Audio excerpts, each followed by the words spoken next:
out to be completely unreliable assholes. Tim. Ryan. Hi. Hi. Here we are again. We're back. Yep. How's it going? New year, new me. Yeah. Oh, yeah. It's our first time recording in the new year. Not our first episode of the new year for anyone listening, but anyone listening fresh.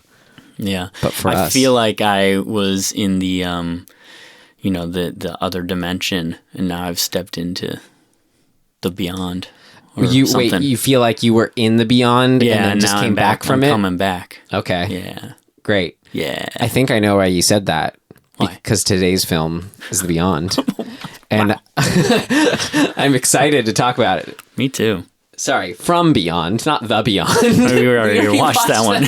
We kept doing that. Whatever. And we will be talking about From Beyond. What if this was a sequel to The Beyond? Oh, what? How cool would that be? I can't do that too now. much. I can't. Especially because I was just about to say we were going to be talking about From Beyond on our show. And I was going to say what our show is. It is Dismembering Horror. You are listening to. This is precisely episode 73. Yeah. Of Dismembering Horror. It's the podcast show where myself, Ryan McDuffie, and myself, Tim Aslin. That's him. And that's me. Yep. We talk about a horror film every week, one that we're hoping there's something, we're hoping to get something out of it one way or the other, but we're really just checking them off. Yeah. We just want to see them all. Yeah. See what we haven't seen. There's a lot. And we talk about, there's a lot, but less so as we talked about than comedies maybe, or dramas. I can't remember where I found this, but I remember finding a master list of every horror film. It's on there's a Letterboxd one. Holy shit, dude. Could it be more than like other, like maybe like Westerns just still exist like more than anything because of back in the heyday? But I wonder what the actual stats are now, because with just how many like shitty horror movies that are made that no one ever sees. Yeah. Like it's funny because you like at the beginning, if you go chronologically, it's pretty interesting because you recognize a fair amount of them, because obviously not that many were being made. And then you get to like, I don't know, you get to like the late 80s and suddenly it's just like hundreds of thousands of them. It seems it's such a big jump. I found it. Every horror film made from 1895 to present, there are 21,035 films. Ugh. And we're on episode 70. Wait, how many? 21,035. Oh, all right. And we're on episode I exaggerated. 73.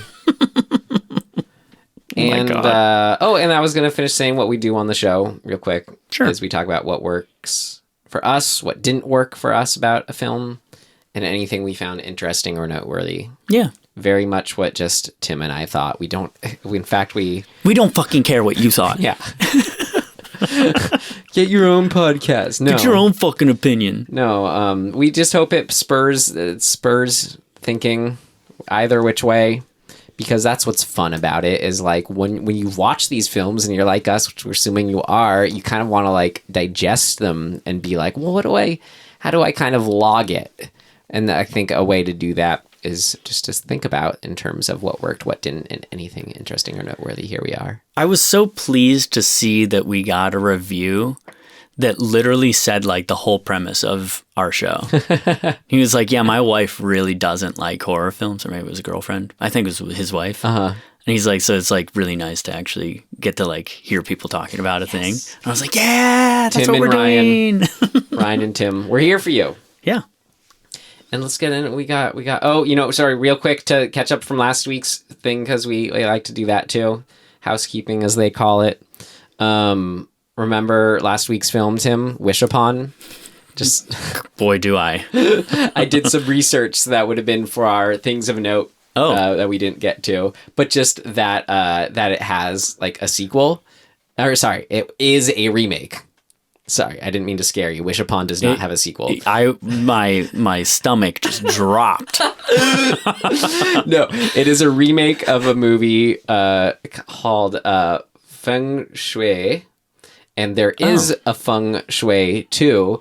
But look at this. Look at the picture of it. It's like the same. Yeah. It's like the same box. Okay, so they were actually pulling from something. But here's the difference, though. Even though the box is the same, it's about like more the magic of the mirror. It's not actually a wish box. It's got some other supernatural property to it. Cool. So it was just interesting that for the remake, they made it look the same, yet completely changed the premise. Well, sounds like a remake. Yeah. And then here's the short IMDb description for Feng Shui 2, just because. Long time afterwards, after Joy has last seen the Bagua mirror, a man named Lester finds it having the same experience like what Joy had. It's up to Joy to help Lester against the curse and the deadly consequences. So I think we should see both of those ASAP. Wow. All right. They can't be worse. Yeah. Well, they could be, but... All right. Should we get to it then? Yeah. All right. From Beyond, we start with the trailer. So here is the trailer for From Beyond. Every journey begins in the mind. A flight of imagination. A vision of what might lie across the universe. Or within the deepest regions of the subconscious. Dr. Edward Pretorius is about to embark on such a journey. It's out of control. You've got to turn it off. Something's coming.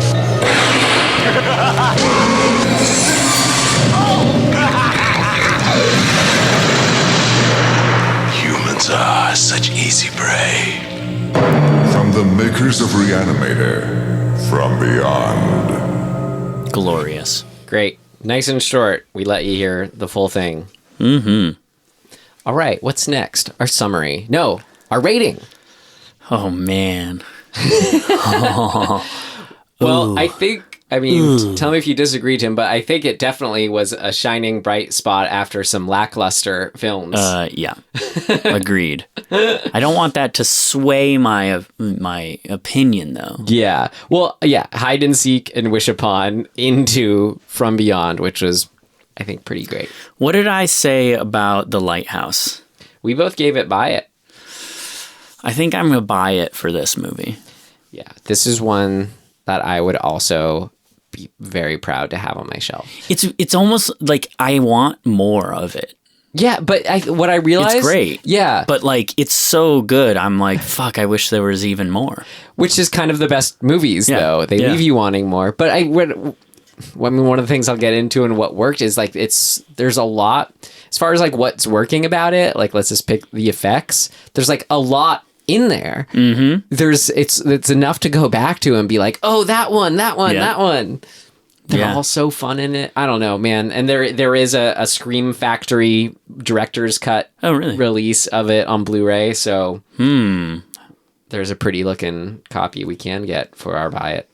Yeah, it's sort of working on all cylinders for like the time it was made. Yeah, the style of it. You can't make these films practical anymore. Effects, like even the lacking effects, you know, just the restrained effects because of the time are fine. And or budget. It's only like 2 or 3 little things that it's like, that's an animated something. Right. I don't care. That all works and it gets the charm pass. It gets it's for its charm. It's the same thing as like the electricity sort of ghost hand thing that comes out of the TV in Poltergeist. It's like, it's very clearly an animated thing, but it is part of that era's, special effects style, and it totally is fine. The creativity is on display still. Yeah. They're totally going for it. Yeah. What they are, like, whatever they're doing. Boy, are they. Yeah. And it's like a good, tight, fun script too. Yeah. You know what's weird is throughout watching it, I kept thinking, I recognize a bunch of this, but I don't think I've watched this movie before. So I must have, I don't know. It's one of a couple possible things. It's either that it's come up so often in lists that I've like looked into it without watching it because I didn't have access to it. So I've seen like, you know, you see a list online or something and it shows like the trailer or something like that. Or I definitely recognize images from this movie. Like the thing coming out of the forehead, like that. I've seen that. I feel like I just recognize the cover of like when he's all, you know, transformed and his shoulders attached to his head. It may be that I picked up the physical box in Video Barn 1,000 times and was always like, that might be too much for me. Like as a little kid, for me. Yeah, for little Tim, who's like looking for horror films, kept picking that one up and going, I'm not ready. Not for you, Tiny Tim. So, yeah, it was super familiar, and then I was pleased to be like, I haven't seen it. There's so much in it, I'm like, I definitely haven't seen this before, but it's awesome. Yeah. So, there you go. Great. Bo, buy it across the board from Beyond. Thanks, guys. There you go. Jeffrey Combs seals the deal. Boom, bada boom. Okay, now is the summary. Okay. How do you summarize this? Okay, so Crawford. All right. Dr. Crawford, he's like a physicist or something. Dr. Crawford Tillinghast. Right. Known as Crawford. He decides to turn on an experimental machine that his mentor, I guess, another guy. Mentor / kind of partner. Yeah. Dr. Edward Pretorius. He's the Igor to his Frankenstein. Yeah, kind of, right? That's a good analogy. So Crawford decides to turn the thing on. They're in a makeshift, they just like have a big old mansion with an attic. And lots of like Revolutionary War paraphernalia. Yeah. I was like, why the fuck did they live there? Like, what's the significance of that? There may be in the short story, or maybe that was whatever. It doesn't matter. Where are we? We're talking about a summary here. Yeah. Okay, so Crawford decides to fucking turn the machine on, and the machine that they've built is supposed to sort of, bridge the gap between their world and some other plane of existence. They're both turning it on though at this point, right? The opening is just him. Oh, right. Yeah. So, but he's around. He tells him, "Oh, it worked, by the way." Right. He does it, and he does it in a specific way, where he does it in a very limited way. There are 4 like tuning forks, resonating forks on it, and Crawford turns one of the forks on. It's so cool. And it tears, a hole in the fabric of dimensions, I guess. And he sees some monsters and they bite his face, and they're like eel type floating things, and he turns it off. And runs downstairs to tell his partner or mentor or whatever, Pretorius, that it fucking worked. Pretorius, meanwhile, is totally preoccupied with his weird sex slave dungeon thing that he's built. We'll get back around to that. So the story is that Pretorius then says, well, fucking A, let's rock and roll, and turns the whole thing on. And we don't know really what happens, but shit goes down and Pretorius ends up losing his head. Yeah. And then Crawford... Literally? Yeah. I mean, literally. Like, his head is twisted off of his body and disappears. So Crawford then is arrested because he tries to run out of the house and the cops come and blah, blah, blah. He's arrested. And so the story really is Crawford kind of being accused of just being a schizophrenic and a murderer. And this doctor, a psychiatrist, Catherine McMichaels, coming in and sort of saying, hang on, I think there might be something else going on here. And then the two of them team up with her bodyguard kind of guy that she's brought along. Someone representative from the law side of things. Yeah. Like detective representative. Yeah. They then go to fucking like investigate. Bubba Brownlee. That's right. They investigate the actual machine. And then... whoa boy, does shit just get weird and crazy and awesome. That's kind of what we kind of just said, though, is just that setup as far as it really is just once the three of them get there. Yeah. It's just kind of like this increasing, like the resonation of the forks. Yeah.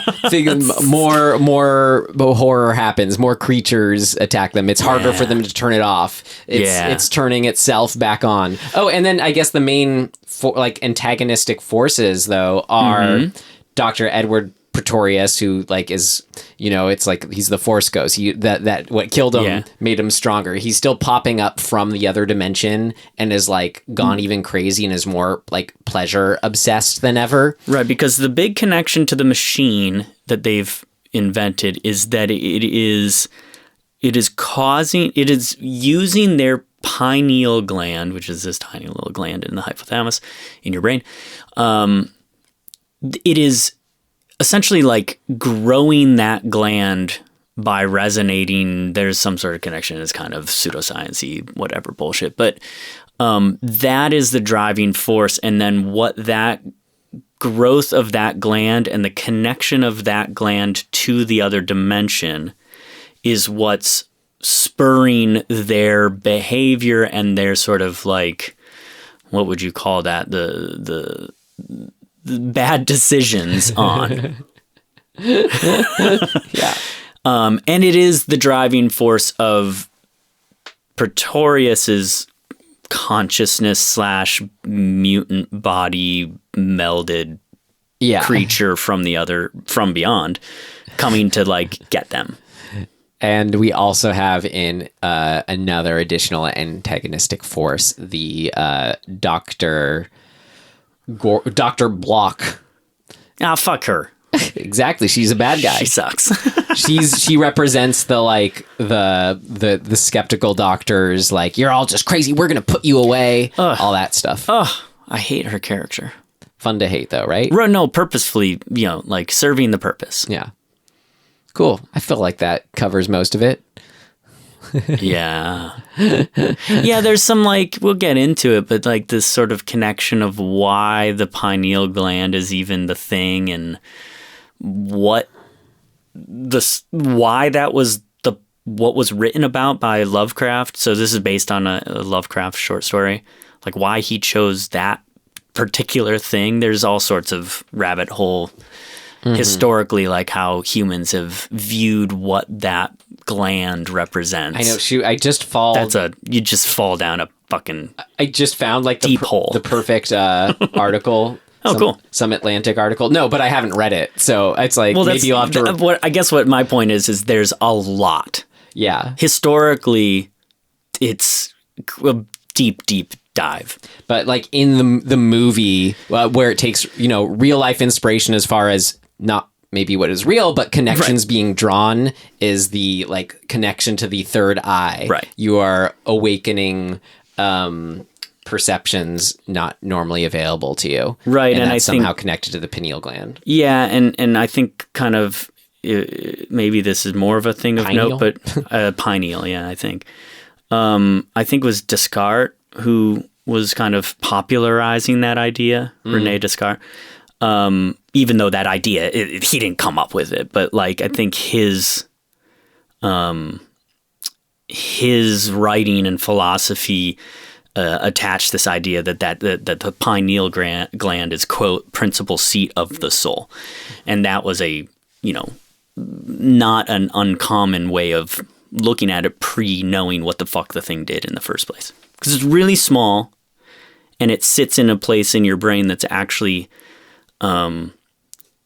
not to get too into the anatomy of it, but it's between the hemispheres and it's also outside of the blood-brain barrier. So it's in its own little space. All I can picture is just the weird, gross little sperm thing coming out of their head now. Yeah, it's pretty cool. I mean, brain shit is cool, so it's a fun one to kind of get into if you want to go down that path. Yeah.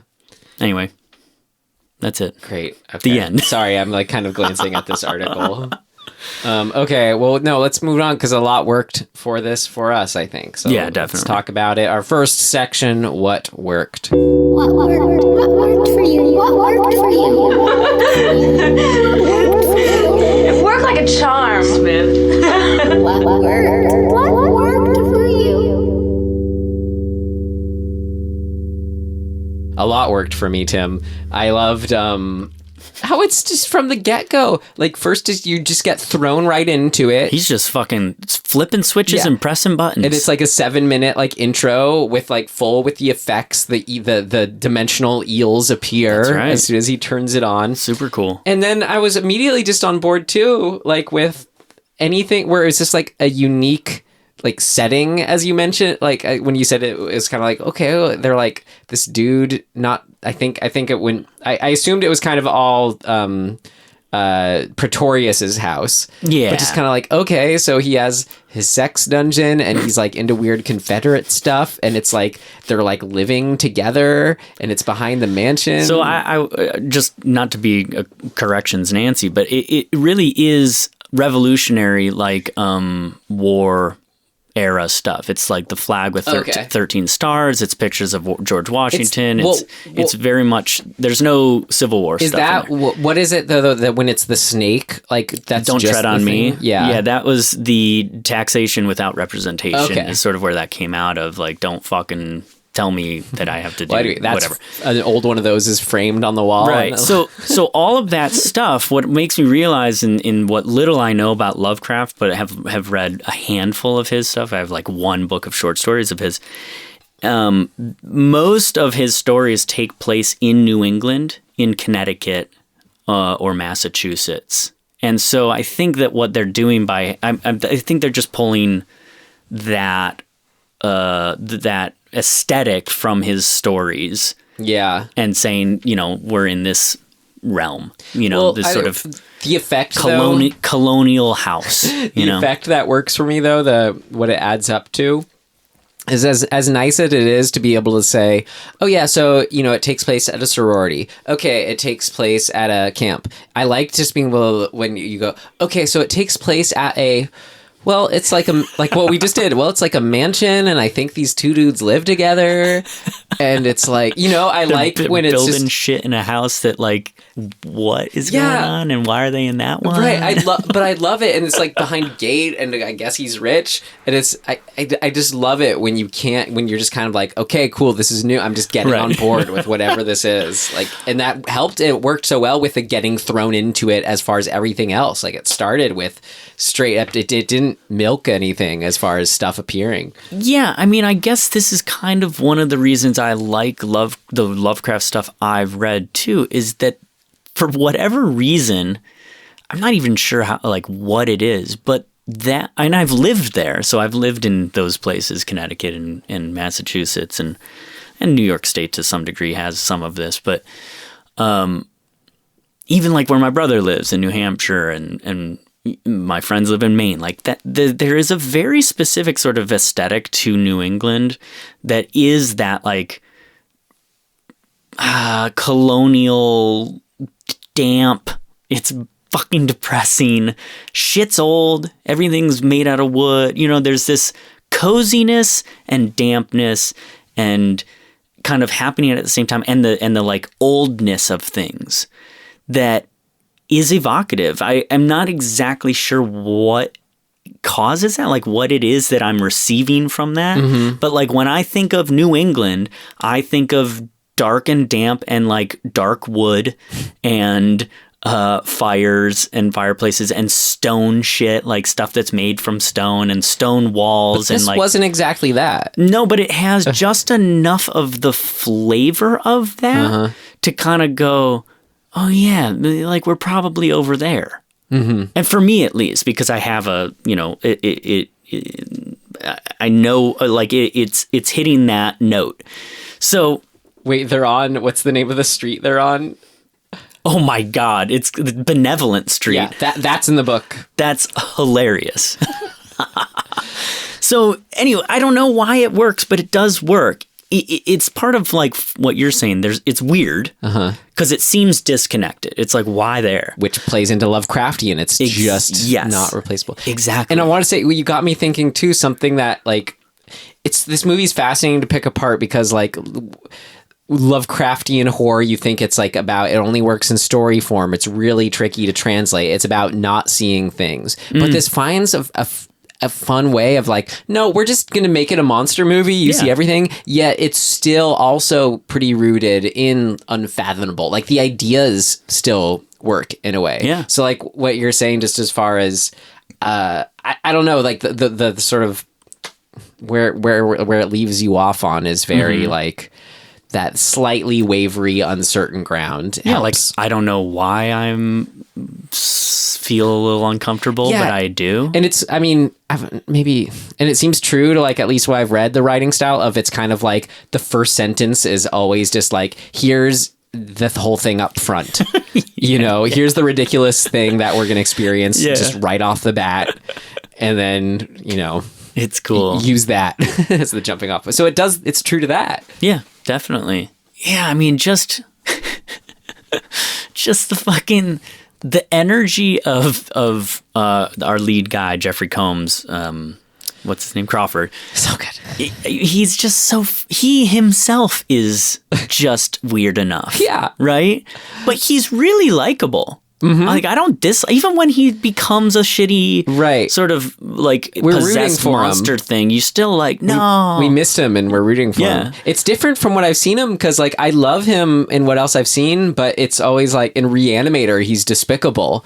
He's like a cat killing and just crazed and like doesn't care about the girlfriend of the other guy, like all this stuff. And then in The Frighteners, he's just some insane like FBI guy, but he's like incredible in both. Yeah. So it was fun just to see him. He was just like a sweatered guy who is the good guy in this case. He definitely. Is this a thing of note? No, it worked. So it's really nice to see him like. In actuality, he's a pretty fucking athletic, like, he's pretty close to, like, leading man hero guy.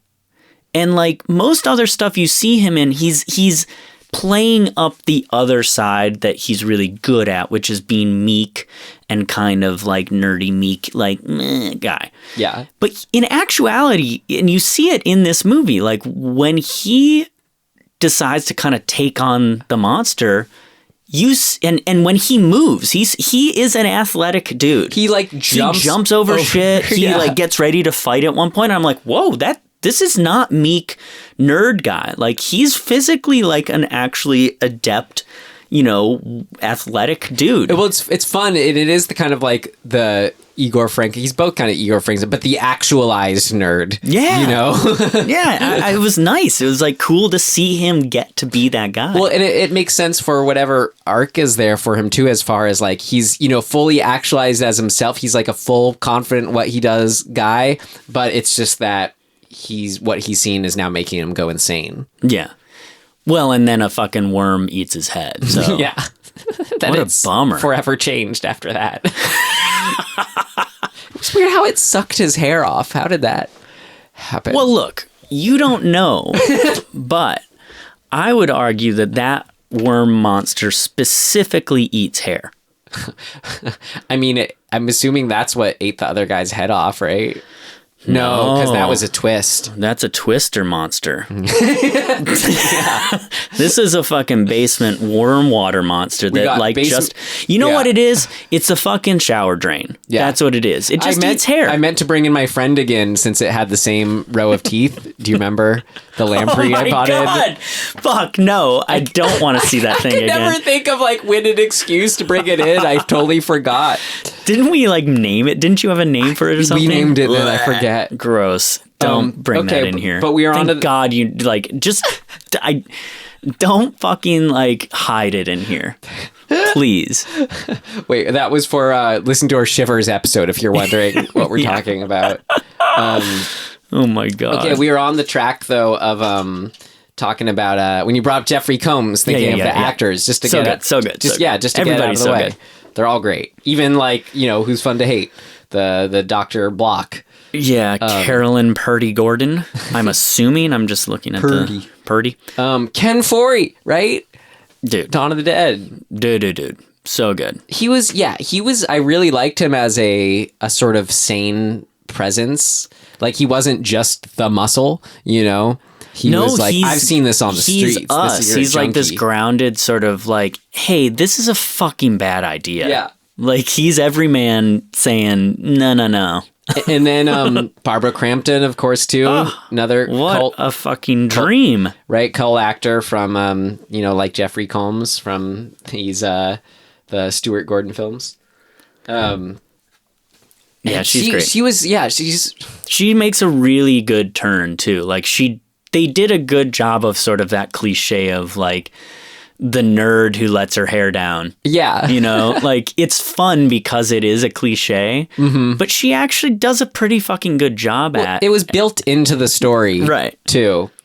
And she is just fun for me as, like, immediately sympathize with her as far as, she's just open-minded enough. She's like, okay, no, let's do the test anyways, because it will lead to more tests or lead to, it's always new information rather than, juxtaposed against the bad guy doctor. Right. And she's like, oh, well, look at the pineal gland expanded. That maybe, and there's at least is the inkling of, like the true science minded of like, I'm not jumping to assumptions. Sure. Like, I'm just following the train. We have, even though this guy by all our knowledge should be like, is a schizophrenic and crazy, like a true scientist, I think, they follow, well, what if he's telling the truth? Yeah. I just liked that was her. That was kind of her character. I especially like, even though it's not good science, that she keeps calling them turning the machine on an experiment. It's like, it's true. It is an experiment, but not really by definition. Right. Like, you're experimenting. But well, that just worked too, to show her that she was like, you could see why she got into it all is because she just has a love for, knowledge. And we already set up with Dr. Pretorius how there's a danger in that. Yeah, like the obsession, the borderline, wanting knowledge. Yeah, how that can, the slippery slope of that. Wanting too much, yeah. Right. And then, that covers it. They're all great. They are really fun.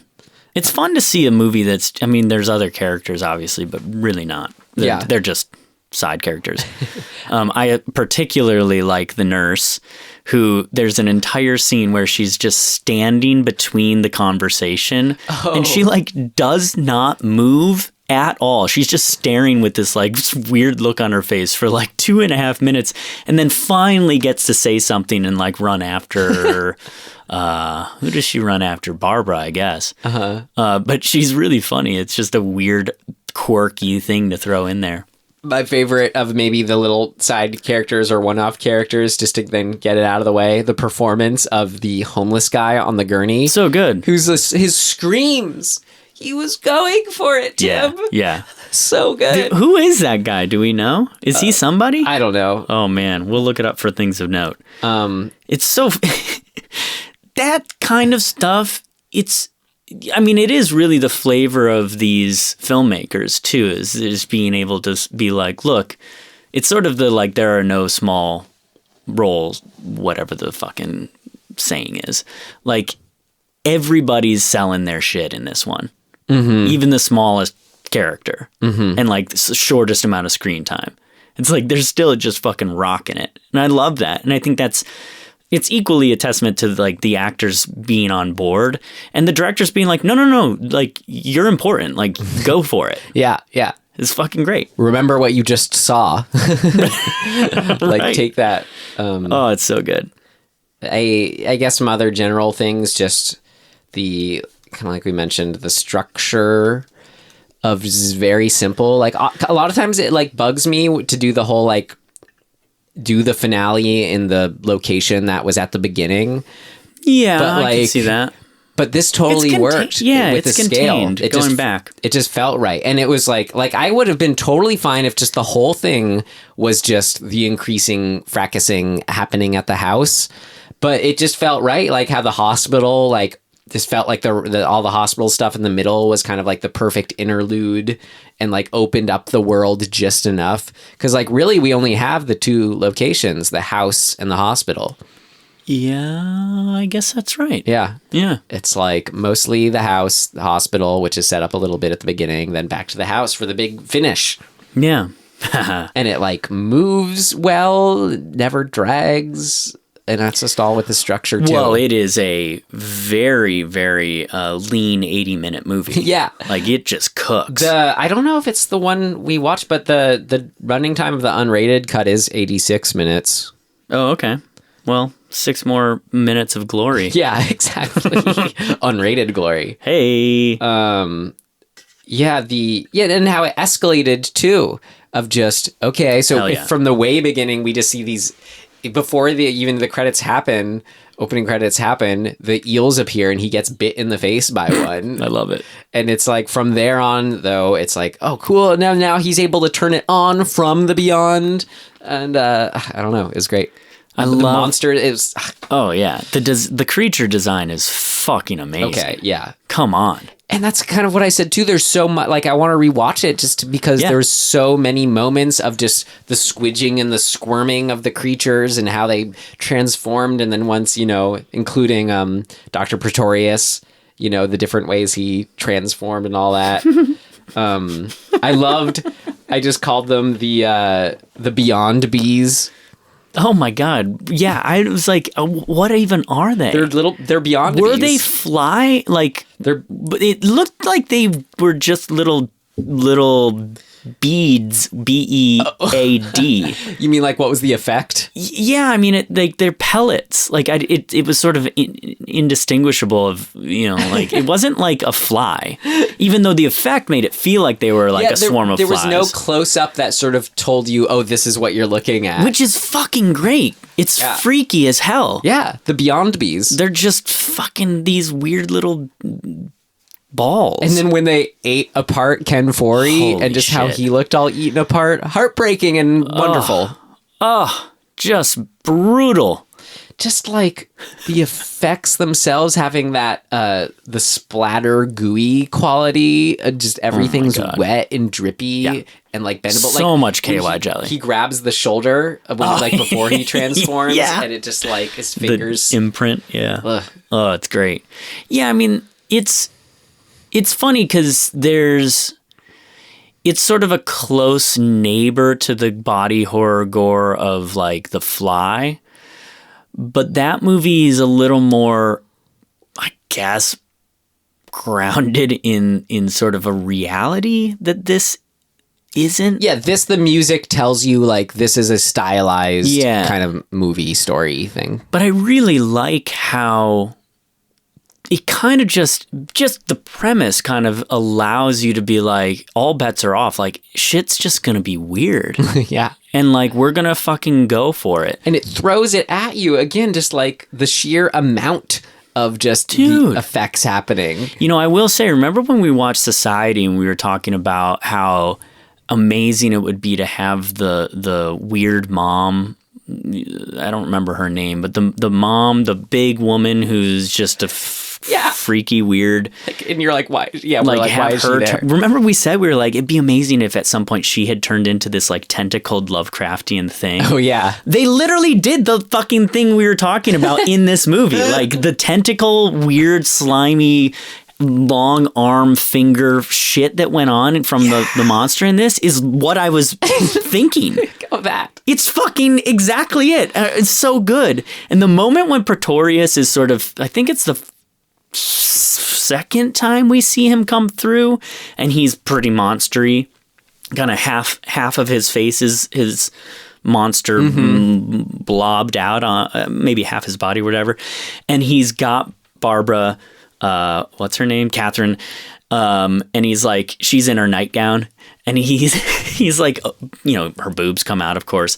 And then his fingers like elongate. Oh, that was creepy, man. And then he's like touching her with his weird long hand and like rubbing it all over her body. I felt that too. So good. Right? It was just like so. Don't touch me. Yeah. It's like the only way to make being touched by him worse was him to make weird little like squirmy, silly putty fingers appear, like alien, like. That's just it, man. Like all that body horror. When you get into this kind of realm where it's like kind of anything is available, like you could do whatever. It's when you're disturbing the natural form, it's so fun. You know, like, yeah, it would have been creepy to have this monstery guy put his hands all over her, but taking it that one step further of like distorting his hand, right? That kind of it's just fucking great. Well, it's like the promise of the premise. Yeah. Them going for it, pursuing potent possibilities, as I call it. It really is. It's just so pleasing to be like, yeah, that's where we're going. That's what this movie is. Well, and so alongside just the effects moments and just the fun things they do with that, it's as I said the word already, but the ongoing fracases of it all, fracai. Where, you know, this is how if you're going to go with the decision of like showing these creatures and full out going for it, they also like full out go with fighting them straight up. And like, you know, like the basement fight with the worm, like jumping across it. They have a gun at a lot of the points. And there's the axe, and it's like just that kind of fun. Exactly. Like fracas, use the elements of the space in the room. Yeah. You know, and they come to play. Oh, I'm about to destroy it, but then the tentacle comes out and does that. Like, grabs you by the foot. Yeah, it's like great, like clear, simple, just immediate physical conflict, and they're doing it. Yeah, it is full on fracas all the time. They're getting beat up and injured. Yeah. Oh God, I love the worm in the basement is. Yeah. That, as I said, the row of teeth, like my lamprey. Coming down having him come down the stairs. He's full on running. You know, he's full steam ahead. Yeah, trying to turn off the power. Turning that corner and having that thing jump out of the water was so exciting to me. I was like, what the fuck is going on? Awesome. We were pretty elated watching this film, if you couldn't tell already. It's just fun, dude. I loved, too, how, like, once he turns into, like, crazy Jeffrey Combs with a craving for brain, so his method for eating brain is to, like, put his mouth over the eye socket and straight up like suck your brain out. I mean, how else are you going to do it? This is so good. That's just efficiency. Yeah. And then like the big finish of 2 of just, again, like effects wise, the fact that it was happening at all, him like kind of reminded me of Bad Taste, like the dimensional birthing out of the body of Pretorius, where it's like Pretorius is about to get her or whatever, and then he appears coming out of like his mouth, or just him. Like, yeah, I don't even know like, initially. Pulls his body apart. That was so exciting. Yeah.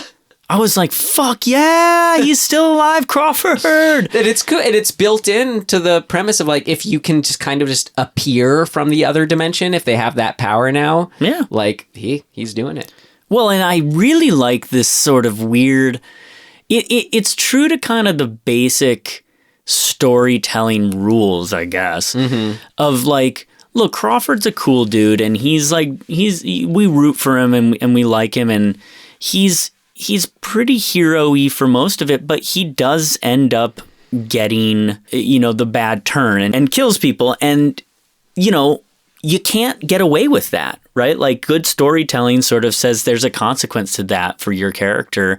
And ultimately, his kind of final act is his own sacrifice for the betterment of people, right? It's sort of a altruism is where he gets to in not trying to save himself anymore. Yeah. And that's appropriate, right? And it's fucking pleasing. It's always pleasing. Right. It's like versus pursuing your own pleasure is represented as the other side in this film. Exactly. And so like when he pops out of there, you're thinking, oh shit, awesome, he's still alive. But it's like, had he gotten out of there and like killed, and that had been it, and he killed the guy, and then he gets to like kiss Barbara, you know, we would have been like, yeah, okay.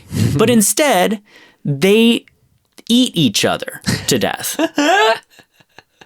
Death makes me so happy that sentence can be said. Right. They eat each other like to from death. the inside, they double eat at each other until they are just two blobby skulls chomping at each other. And he like, his skull chomps at Pretorius's arm that's still holding what's her name? Catherine's leg. It's just like I just got, when you said that, like the mental image of like a snake eating the tail of another snake that's eating its tail. You know? Yes! It's fucking great. So like props to fucking doing it right. Because, I think it's easy to, if you're going to make a movie or write a story or whatever that it is sort of all bets are off, it can fall apart. You can kind of accidentally get caught up in just like, oh, well, there are no rules, so let's just fucking do whatever. And that's a trap. Like, you got to hold on to some rules. Like, storytelling's still storytelling. Even if the world that the story takes place in has no rules, the storytelling rules still apply. And they did a fucking really good job of keeping that. And maybe, I don't, like, you read the Lovecraft story, so maybe there's having that foundation helps. But I don't know. I mean, I think they probably would have done just as good a job without that. Yeah, I was going to get one of the things I've noticed as far as they took some pretty smart creative liberties with it. Cool.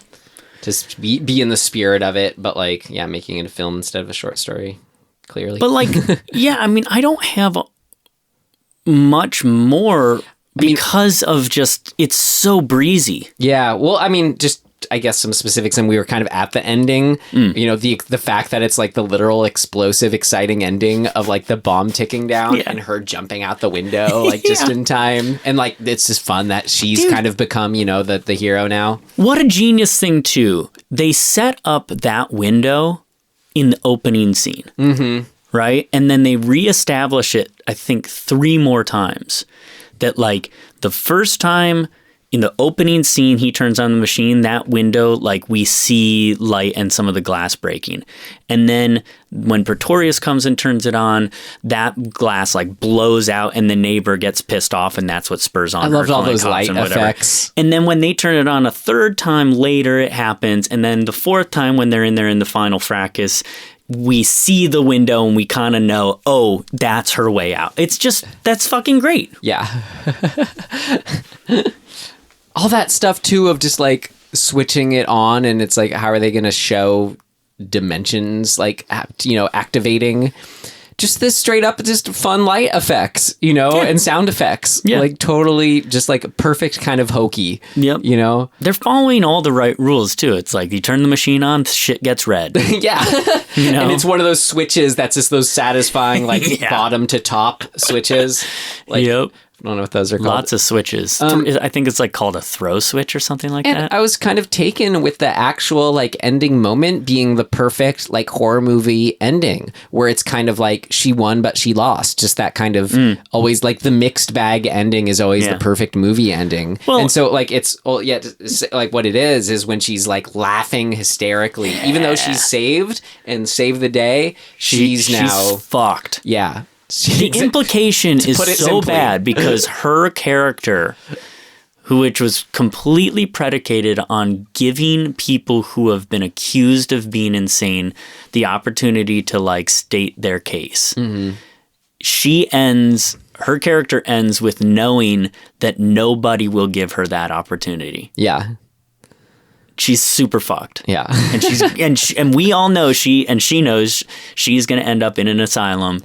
Which and feels nothing like she says is going to be enough to get her out of it. It's almost like a fate worse than death, like how they, we'll like when she's, we'll just shock her. We'll put her in this padded room. Like all that stuff is more horrifying to me than being in another dimension. Like, like at least you have your freedom in another dimension. I mean, considering what this movie is, there's some really good commentary on how fucked up that, like, not listening to people is, and like where that can go and how bad it can get. That other sadistic doctor who was like looking forward to giving her the shock treatment. So fired up and so disappointed when they didn't get to shock her. Yeah, it's like, what a piece of shit. Okay, one last big thing, Tim, because this was like, can't go without mentioning is how incredible this is, and you need to help me pick it apart as to like why it's so good, because it's like unlike any other film where you had this opportunity to like look at this metaphor, but the metaphor of the pineal gland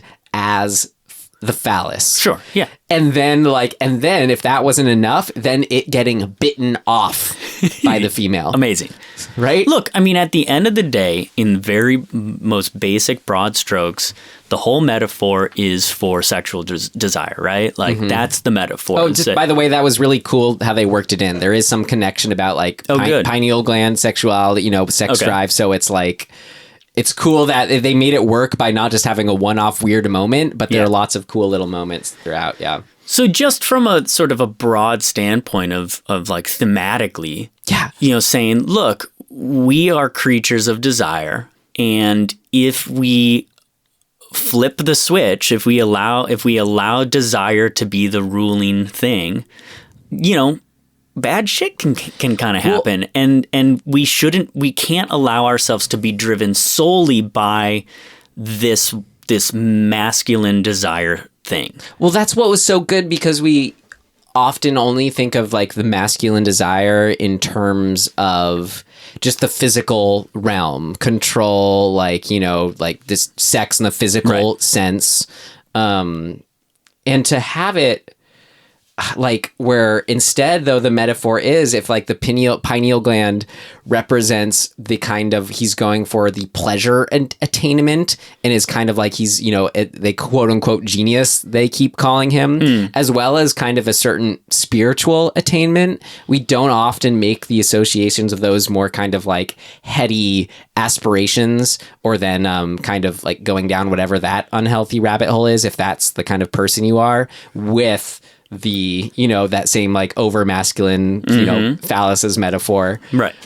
Like I haven't seen that. Like there's not a lot of stuff about this kind of that can do that. It's cool because in a weird way, it's both really, really subtle commentary on kind of like, oh man, like how do you describe this? I wish I knew the terminology better, but like, let's call it, you know, like the shadow self and the like the altruistic self, right? Like that spectrum.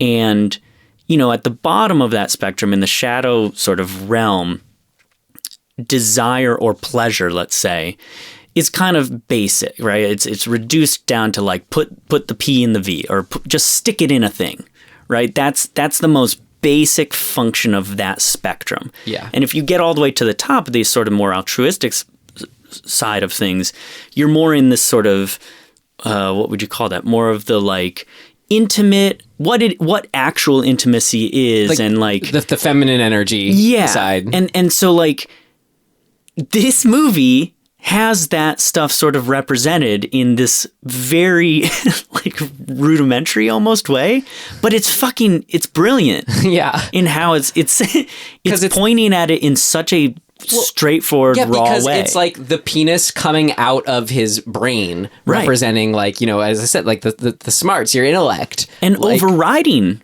the intellectual, not common sense, but the intellectual, like who you actually want to be is being overridden. Like your brain self is being overridden by this penis self. And the physical thing flopping around is so good. Yeah. It's so, when she bites it off, straight up what it is. Yeah. It's crazy how fucking effective that is as a metaphor.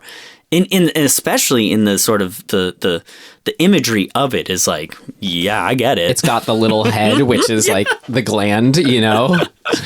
Dude, and the idea that like all of this, like this stimulation or the resonance is what's causing that thing to grow. I mean, it's like you might as well have just put a dildo on their forehead. Yeah. Right? Like it's the same thing. But I get that it's so directly tied to intellectual and spiritual pursuits, and sort of like, I don't know. It was just.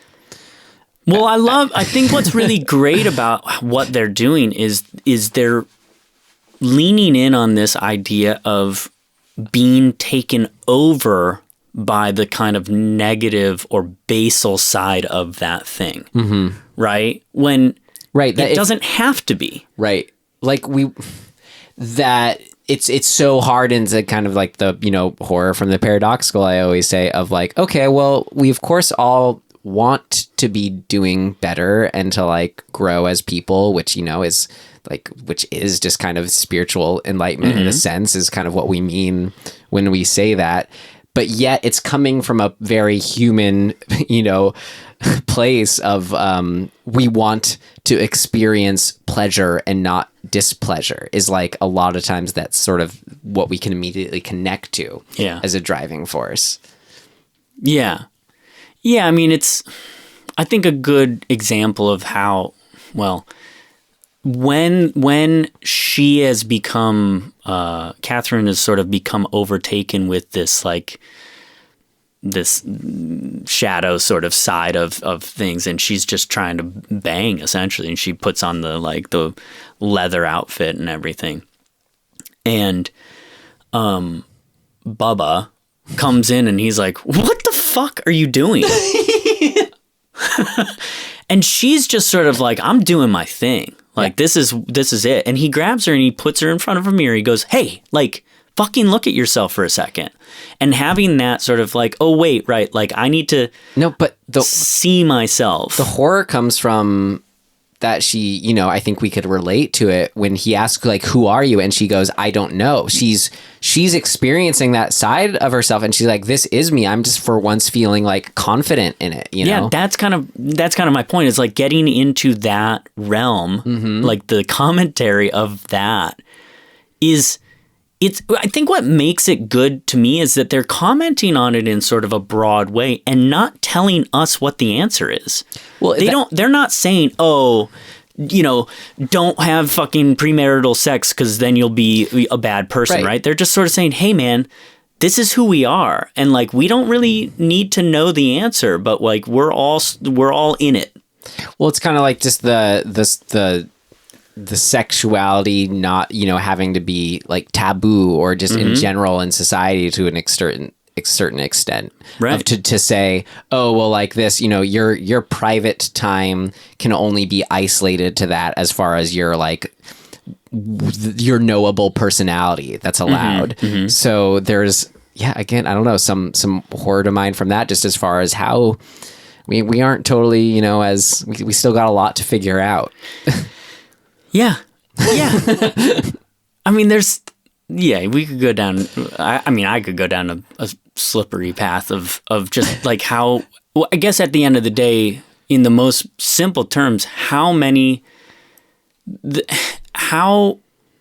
human beings are trapped in this realm within themselves of fighting against an idea of who they should be and the desires that they actually have underneath. And you can kind of see, like, there's a spectrum to that. There are people who rail against, you know, pornography or like whatever thing that they consider morally bad. And like time and again, the people who are the loudest about it are the ones who are fucking doing it in the shadows or in their own lives, right? The ones who need that safe word the most. Yeah. Right. And so like, I think that or probably have, but also say, I'm not necessarily maybe doing it in the shadows, but where they're coming from is the suppressing it or exactly lying about it. Yeah. Right. And I think that just broadly having that kind of thing in a movie like this is really cool. It is a part of the human condition in a way. Right. And it just speaks to the, like, it didn't require any, like, it didn't feel like it was shoved in there or not anything. At all. Like, it's just sort of there. It's just kind of like, hey, yeah. It's in the whatever of the script, the film, the story weaved in. And maybe we're pulling this out of it, but like even when Crawford has really gone off the deep end and is just sucking brains out of people's heads, he ends up he's in the hospital and the shitty doctor who looks kind of like a mix between Andrew Garfield and Quentin Tarantino.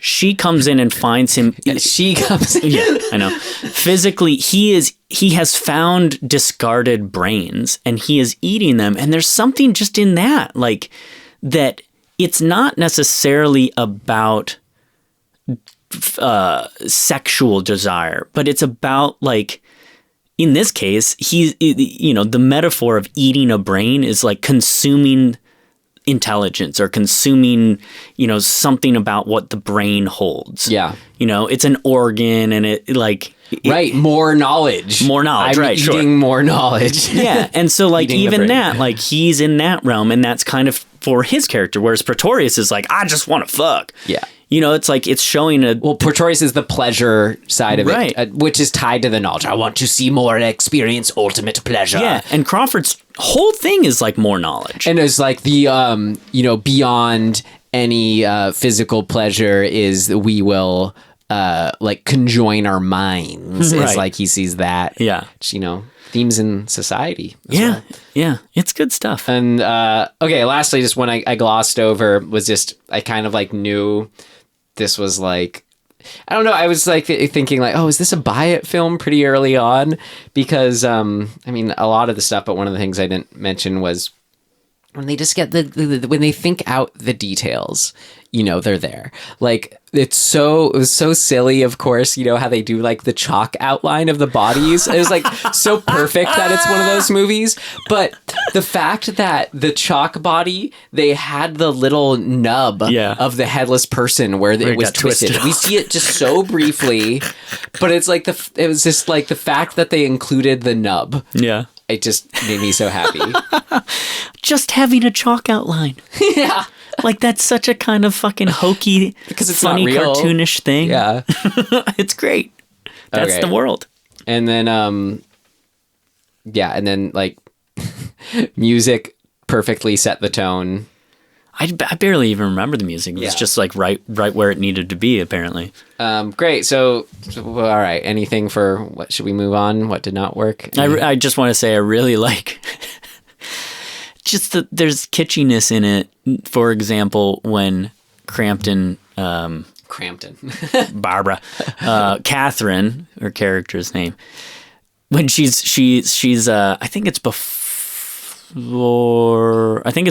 she's sprayed the machine with the fire extinguisher foam, and she's like, we just got to turn it off, and she just unplugs it, and there's like 12 different plugs, and she goes around and she unplugs. If we watch her unplug every single one, and I was like, well, we were watching it being like, and this one, just pulling each one out.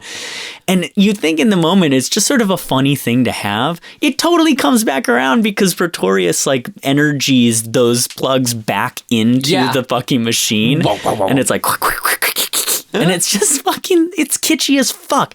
And but I like that stuff, especially for this era. It's again, it's kind of the same vein of the kitschiness of like Evil Dead 2 that I really like. Mm-hmm. It's and just fun. You can homage, pay tribute. There's a way to just crack it, but you can never recreate like these. That's why I think it was just so fun to like kind of dig up. This is why we're doing the show. We want to dig up these like, here's an 80s like film that you can only have been made in 1986, which is I think our first film from 86. Wow. Maybe one other. I think there's one more. Can you guess what it is? 86. Is it Something I Loved? No. I wouldn't say loved. 86. Oh, God. Poltergeist 2? Yep. Fuck yeah! My birth year as well. Wow. I note it. Young man.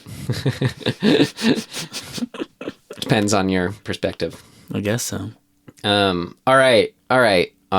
Now we move on. Yeah. All right. If there was anything, let's find out what did not work. It's not ready yet. Seems to work okay. No, something important's missing. What did not work? Ooh. I mean, I got to do the thing I do where it's like, and I only have question marks next to these things, okay?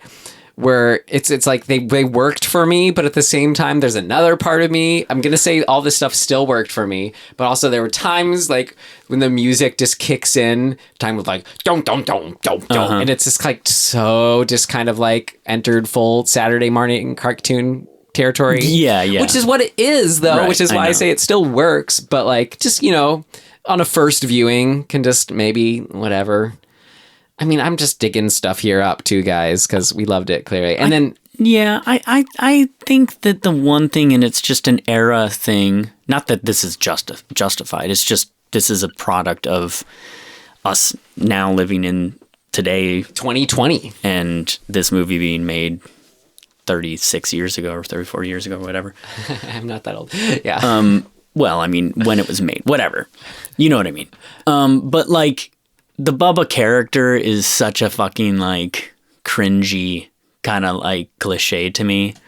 You know, I'm like this big streetwise black guy. It's like because his name is Bubba Brownlee. I mean, he's like, I used to be a football player. It's like, he knows about what addicts look like. Yeah, like junkies. I've seen it on. It's just, yeah. It was so like I don't even know. I like you know what I mean. Stylish though.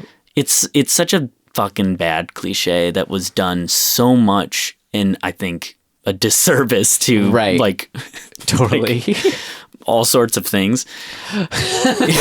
You know, like so when you see it now, you just kind of go, ugh, yeah, God, that was a thing. Fucking hell, Bubba. Like if I saw that done today, I think my head would fucking explode. Right. Like if I watched a movie and they were just doing that again, and it wasn't like a scary movie type spoof. Right, where they're like, no, there's, yeah, exactly. It's just, it's similar kind of the music, like where I loved it like for what it is, but like the effects, you could tell they just weren't on like par of like the thing, you know, they weren't, which was even 4 years older, but it's like sheer just budget time constraints, just kind of like, you know, the pineal gland, how it moves, like rather than being kind of like the Trench 11, just kind of like actual worm thing. It's like, okay, yeah, it is just like a thing on a string. And again, it works and I like totally love it and wouldn't want to change it for what it is. I'm just, because this is when we don't really have anything where we talk about just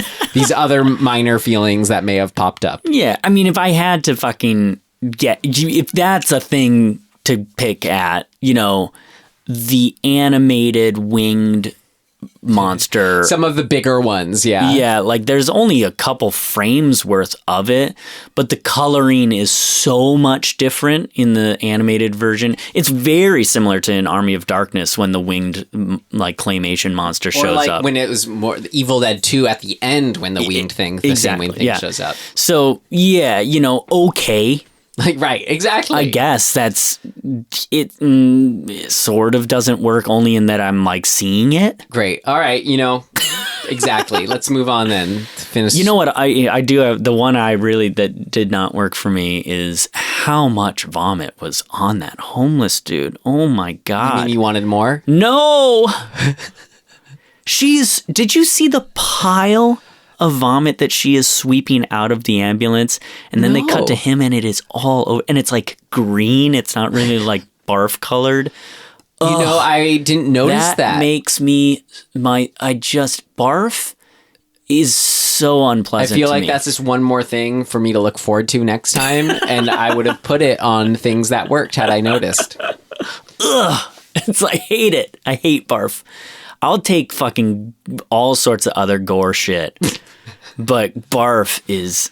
Ugh. Have I got some stories for you? No, I don't want them. All right, how about it then? Things of note. Things of note.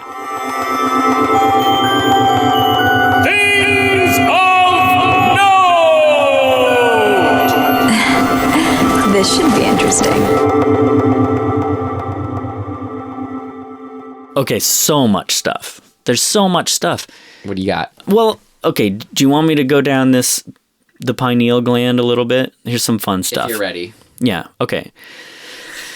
So it's pretty much in every animal, essentially, except, which I think this is what makes it noteworthy, except for in the hagfish. Oh, yeah, because it responds to light. Right? The lamprey. And I think there's one other listed now. Oh, the lancet. All of these things are eel-shaped or are eels. So the note being that I assume this is why they had the eel creatures being from the beyond that come through, is that there is a correlation to these animals, these eels that don't have this particular gland that the movie is talking about, and they just sort of are like, well, let's use those. Yeah. Like, why the fuck not? The actual function of this gland, as far as we know, Stuart, is serotonin. It's just producing serotonin and melatonin. It said I'm looking at this here. What they found other chemicals that they don't know what they are. Anyways, I don't want to just be reading an article to people. So yeah, I think the overview that you can kind of take away from it is, although we know what it does, at least some of the stuff it does, it's a very odd thing. Yeah. And there's just that we still don't know a lot about. Yeah, there's just odd stuff about it and like, what the fuck? So then you get into, the medical stuff being the medical stuff and what we kind of know about it. But I think it's super interesting why and how all of the kind of metaphysical and philosophical ideas about this gland, like where that all came from. I think partially you can kind of say, okay, we've been cracking heads open since the beginning of time, right? And like people have been looking at that shit and going, oh, I wonder what this does. But like at some point, people started going, well, maybe it's this metaphysical stuff. Maybe it's connected to the soul. Maybe it's this other thing. And then that starts getting, philosophized about. And you probably know more about the sort of third eye and like, other realms, philosophy stuff, because that's not something I've really dove into. But like, it's a pretty interesting, topic. I think we should do some research if we can and come back to it next week as a touch and back.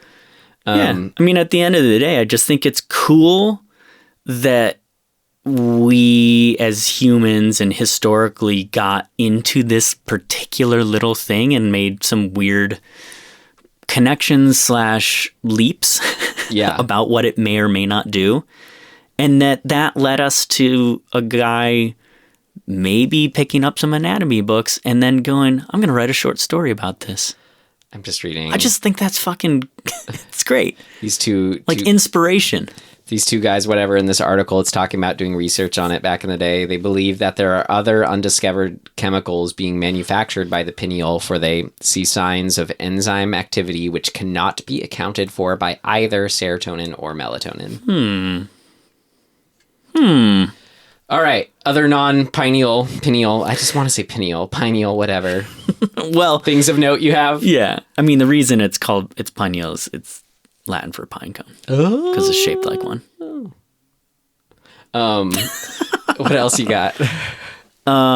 What else do I got? Well, I think we have to say, even though it's kind of obvious, like Brian Yuzna was the producer on this one. Who directed Society. Exactly. And if you have not seen that, you are fucking up in life. Yeah. Great. So definitely, you ended up giving it a rent it? This one? No. Society? Yeah, I think I did. Because the campy acting is so hard to swallow, even though I know it's purposeful. Stream. Really? Wow. You were mad. I gave it a buy. It's one of our I gave it a buy, you gave it a stream. Wow. I'm telling you, it grows on you. Yeah, in hindsight, now that time has gone by, I'd probably give it a rent. And also a connection to the film. I really gave that a stream? Mm-hmm. What an idiot. You know who did the effects? Not Screaming Mad George. Damn it. But John Carl I don't know how you say his last name. Buechler. He directed Troll. Oh, your favorite. Yeah. Not Troll 2, Troll. Cool. I mean, obviously the Lovecraft. So can you expand on the Lovecraft some angle? Similarities and differences. So it's just the main character. What's his name? Pretorius? No. It's there is no Pretorius. Oh, Crawford. Yeah, it's just Crawford. Okay. In the book, so it was cool as sort of like to form an actual antagonist. Uh-huh. It makes sense to definitely. we'll have him manifested like that. And it doesn't sort of say anything too like specific as far as like what the creatures are, except for there's like a vague like some presence walked by or like could feel something walking, but it does mention the main thing is the which we didn't mention, not squid, jellyfish type guys. Oh, right. Yeah, I forgot about their this. own. Oh, yeah, that moment when the one like manifests and bites Bubba. is Yeah, great. yeah, they have rows of teeth. Yeah. So that's like the one kind of creature it describes. I said the street name was the same. That was funny. Well, it's a very Lovecraftian thing to not really describe a thing other than like, you know, it's always like the horror. It's, you know, a terrifying horror appeared. And it's like, well, what the fuck? Right. It's just vague enough, but like he uses really good, like almost descriptive language that's not really describing anything. Yeah. It's cool. Which is great. But, you know, still in the attic, that was described very similarly, is like the sloping wall, the dim light coming through. Cool. Yeah, I don't know. Yeah, not much. Is it worth a read, I guess, is yes, my it was question. so short. Really, like, what, 5 to 10 pages? I don't know, because I read it online. Oh. But it's it's not long. It's on the shorter end. Cool. I read, like, maybe the first quarter last night and the rest in, like, the 15, 20 minutes today. Oh, right. Before we recorded. That's pretty short. Other things I had, though... I thought it was cool. We mentioned while watching it, you know, kind of similar to Society. You could see maybe making similar calls, doing what they know. They went for, just like Society, with the opening credits, there is an obscured background of like things in close up. So it was like weird worms. Yeah, I think they were mealworms. For this one, when it was like the bodies melding in Society. But this is fun to say, okay, you know, they got their little toolkit, they're doing it. Worked for them once. Yep. Tim, was the dog's name at the beginning Bunny? I don't know. With that, this kind of... That was the real head trip of this movie for me. It's calling it... If that was true, that's what I heard, calling a dog Bunny. I mean, I dated a woman once whose dog name was Piggy. Oh my God. Yeah. You're Piggy. Maybe speaking of Piggy, what the heck was Ken Foree cooking? Oh my God. Can you tell us, if you're listening, what that was? Was it some sort of like is it first I was like, is it like potatoes? Then I was like, is it mashed cauliflower like over like a meat? Like what is it? Yeah, it was like it looked like chicken, like stuffed chicken. They were like just white but blobs. like with white mashed potatoes or something on top of it. But like it was so weird. What the fuck was it? We both were like, what? He like is going on? Served himself 2 or 3 of them. Looked, I mean, personally, it looked delicious. Yeah, sure, I'll take 2. Okay, but do you have anything else? Anything from the making of? Wait a minute. It was all shot in Italy with an Italian crew. That's what I was just going to say. It was all Dino De Laurentiis. Yeah. Who are they talking about here? Oh, Gordon. He also did Dolls. Yeah, that one's kooky. Ooh. Super kooky. Yeah. So, you know. Going on at the same time, yeah. I like this guy. Okay, Tim. I got the one I wanted to end on here. Back to the story itself. There was a passage, if you'd like to hear it, I would love to read. Yeah. Because it is the kind of moment where Tillinghast is his name. Which, okay, so same name as the one in the movie. Oh, okay, cool. Dr. Crawford Tillinghast. What a name. What a Lovecraftian name, right? Mm-hmm. Okay, so it's sort of like when he's laying out, you know, when it's always the protagonist is the first person perspective. Mm-hmm. So it's kind of when Crawford is laying it out to him for the first time. So like aside from the specifics of like the story that he gets into here, this is what's so cool about Lovecraft is like he allows us the kind of portal into like how we can buy it, you know, like in this film, we'd say, oh, you know, ultraviolet light, it's real. Like we can't see it, you know? Sure. You know? So anyway, to an extent here, Tim, I agree with him. So I wanted to read it. What do we know of the world and the universe about us? Our means of receiving impressions are absurdly few, and our notions of surrounding objects infinitely narrow. We see things only as we are constructed to see them, and can gain no idea of their absolute nature. With 5 feeble senses, we pretend to comprehend the boundlessly complex cosmos, yet other beings with a wider, stronger, or different range of senses might not only see very differently the things we see, but might see and study whole worlds of matter, energy, and life, which lie close at hand, yet can never be detective with the senses we have. I have always believed that such strange, inaccessible worlds exist at our very elbows, and now I believe I have found a way to break down the barriers. I am not joking.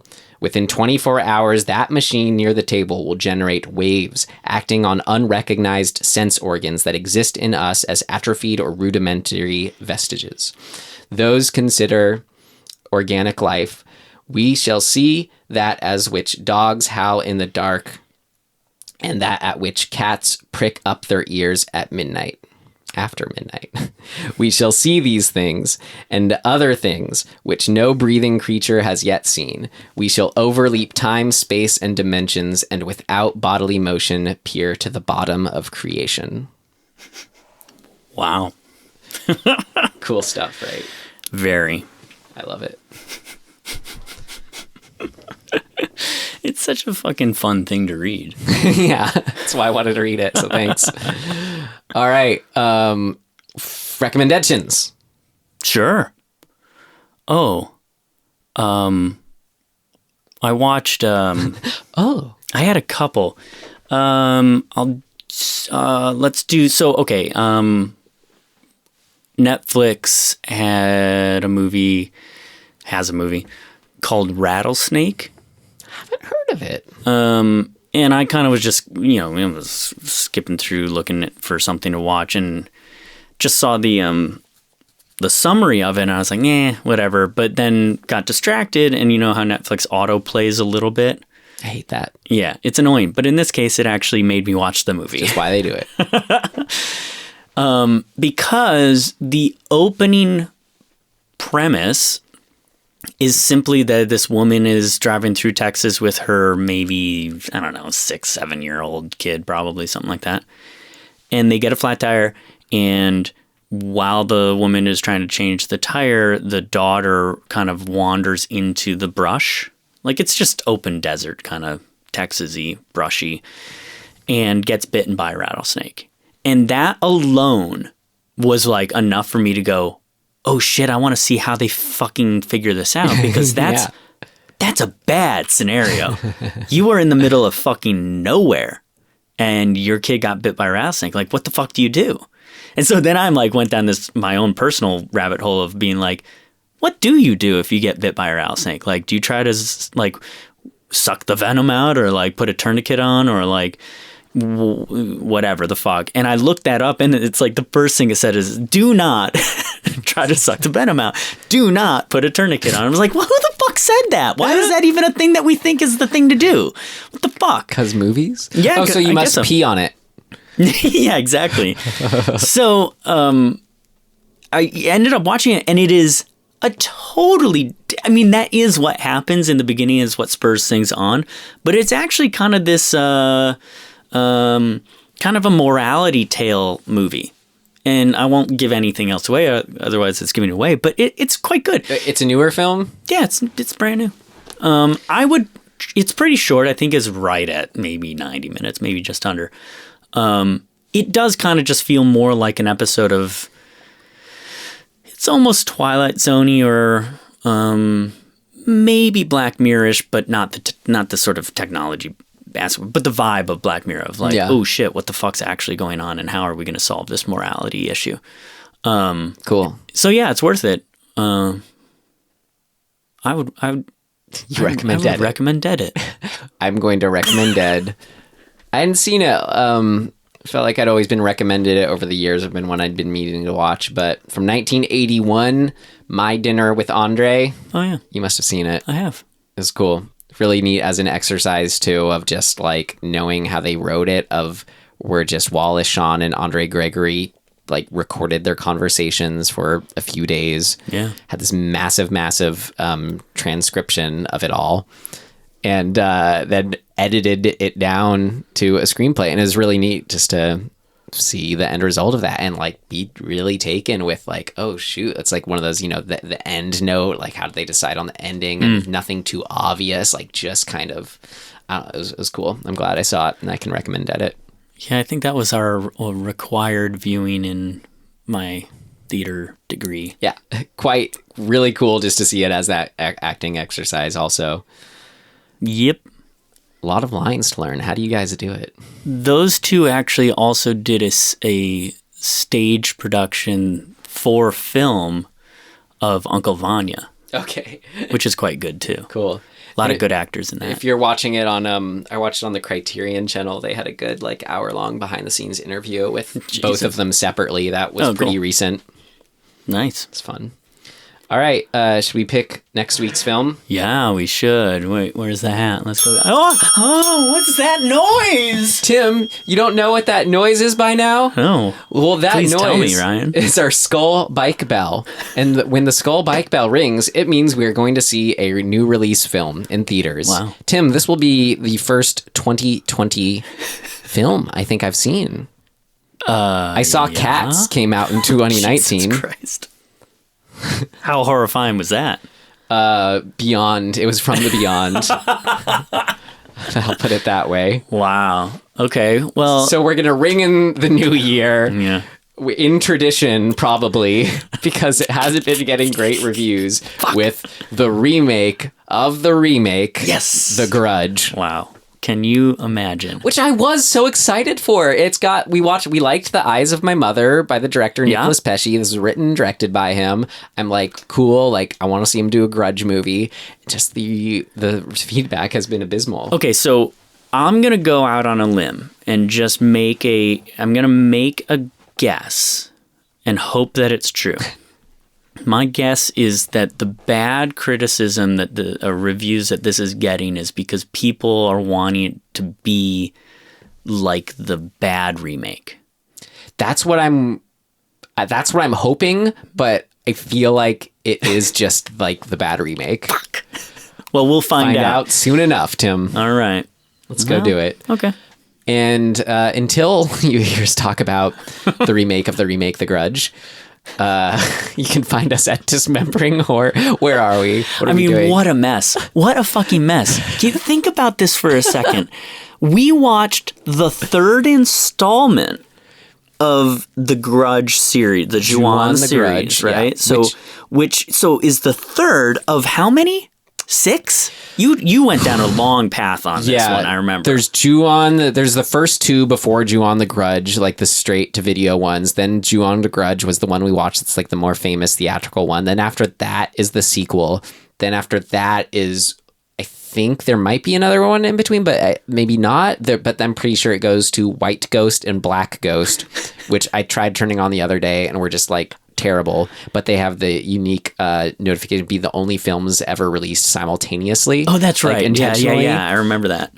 And then there may be another one, but then it goes on to the one that I've recommended before and probably will again, the Sadako versus Kayako, The Ring Meets the Grudge movie, which is like, I remember being really good, and I'll probably watch it after this. And then obviously there's the Western remake. The American remake and its sequel.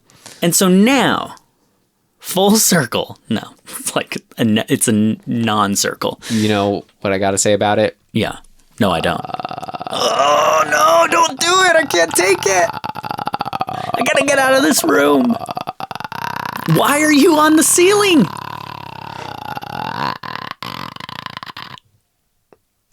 Until next time, you can visit us at dismemberinghorror.com. Find all our old episodes. We're on all the podcast platforms. It's true. Yeah. But what do we really want from them, Tim?